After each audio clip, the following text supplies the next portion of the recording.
मृत्यु का भय खत्म करना मुद्दा है। अंत समय में अगर आपने आशा ले ली जीने की, तो समझ लो आपने हाथ में बीज पकड़ लिया। अब आप कहीं ना कहीं जाके उसको बोओगे और एक शरीर धारण कर लोगे। अब इसी बीज का नाश कर देना है आपने। कैसे नाश करोगे? जब आपने अपने स्वरूप को जान लिया, अब आपको इस काया से मोह है ही नहीं। क्योंकि जो अज्ञानी जीव है वो अपने आप को काया समझता है और रोता है। ज्ञानी जीव कभी भी अपने आप को काया नहीं समझता, वो इस काया को छोड़ने की कोशिश करता है सही तरीके से। क्योंकि उसको पता है कि मैं मरूंगा नहीं, मेरे गुरु ने मुझे ये ज्ञान दे दिया है कि मेरी मृत्यु नहीं होगी। लेकिन मुझे कैसे शरीर छोड़ना है, अब इस पे पूरा विचार करना पड़ेगा। अभी थोड़े दिन, एक दो दिन पहले फोन आया था एक लेडीज पानीपत से, कहती मैं नाम दीक्षा लेना चाहती हूँ। मैंने कहा क्यों भाई, आपने कितने सत्संग सुने हैं? कहती मैंने एक भी सत्संग नहीं सुना आपका। मैं तो हनुमान जी की पुजारी हूँ, मूर्ति पूजा करती हूँ बहुत ज़्यादा। तो मैंने कहा भाई फिर आपको क्या जरूरत पड़ गई नाम लेने की? कम से कम 2 महीना 6 महीना नाम आप सत्संग सुनो। कहती जी मेरे भाई ने और मेरे पापा ने आपसे नाम ले रखा है और मेरे पापा एक्सपायर हो चुके हैं। मैंने कहा तो क्या हो गया इसमें? कितनों के भाई और कितने के पापा ने नाम ले रखा है, तो मैं बहनों को फ्री में नाम बांटते रहे ऐसे ही बिना सत्संग के?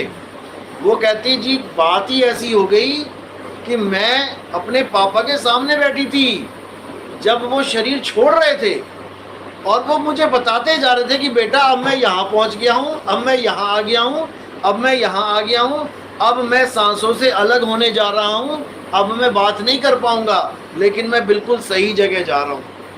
कहती जब मैंने ऐसे देखा तो मेरे तो होश उड़ गए कि ऐसे भी कोई मरता है क्या, कि ऐसे भी कोई मरता है।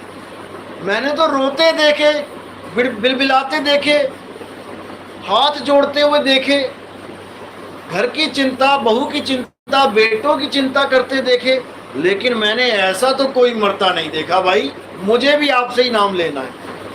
लेकिन मैंने फिर भी उसको बोला, रिकॉर्डिंग पढ़िए चलाऊंगा मैं अगले सत्संग में, कि भाई कम से कम 2-3 महीना सत्संग सुन, और जब तुम 50, 60, 70 सत्संग सुन लोगी तब तुम्हें अपने आप ही समझ में आने लग जाएगा कि क्या है ये मूर्ति पूजा, क्या है ये हनुमान पूजा, क्या है ये राम पूजा, क्या है ये कबीर पूजा, क्या है ये पत्थरों की पूजा, क्या है ये देवताओं की पूजा, क्या है। सब कुछ समझ में आ जाएगा, तब तुम्हारा बेड़ा पार होगा।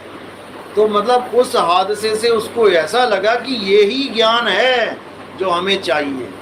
क्योंकि हमारा एक ही हश्र होने वाला है सबका, चाहे कोई हिंदू है, चाहे मुसलमान, चाहे सिख, चाहे ईसाई। मौत सबके सामने खड़ी होगी और वहाँ ये नहीं पूछा जाएगा तुम्हारी जात क्या है, वहाँ ये देखा जाएगा कि इसके पास दाव है कि नहीं, इस शरीर को खाली करने का तरीका इसके पास है कि नहीं। इसके अलावा किसी से कोई पूछा जाने वाला कोई मैटर ही नहीं होगा।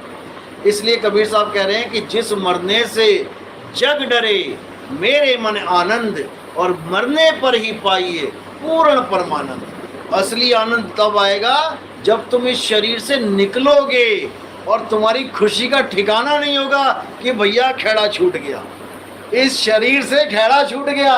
नहीं तो हाय हाय करता मरता, फिर बीज ले जाके फिर बो देता कहीं पे। तो जब ऐसी हालत होगी आपकी, तब समझना कि अब तुम्हें जाके जन्म मरण से मुक्ति मिली है। युगों युगों से भटकते आ रहे हैं, आज तक था नहीं मिली। आज तो इंसानी चोले में है तो मजे कर रहे हैं। एक बार डिस्कवरी देखो, हिरण की हालत देखो, पानी पी रहा है तो दोनों पैरों को एकदम सटीक कर रखा है कि भागना पड़ेगा। उसी वक्त मगरमच्छ दबाने के लिए आ जाता है उसको। एक घूंट पानी की कीमत मृत्यु है वहाँ पे। आज तो टंकियाँ भर ली 2-2 हज़ार लीटर की मोटर चला के, फिर मौके नहीं मिलेंगे।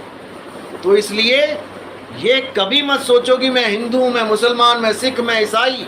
ये सोचो कि मैं मुसलमान हूँ तो मुझे अल्लाह जीते जी चाहिए, मैं हिंदू हूँ तो मुझे राम जीते जी चाहिए, मैं सिख हूँ तो मुझे वाहेगुरु जीते जी चाहिए, मैं ईसाई हूँ तो मुझे गॉड जीते जी चाहिए। मरने के बाद मुक्ति का ये ड्रामा है, ये पाखंड है। मरने के बाद मुक्ति किसी को नहीं मिली। मरने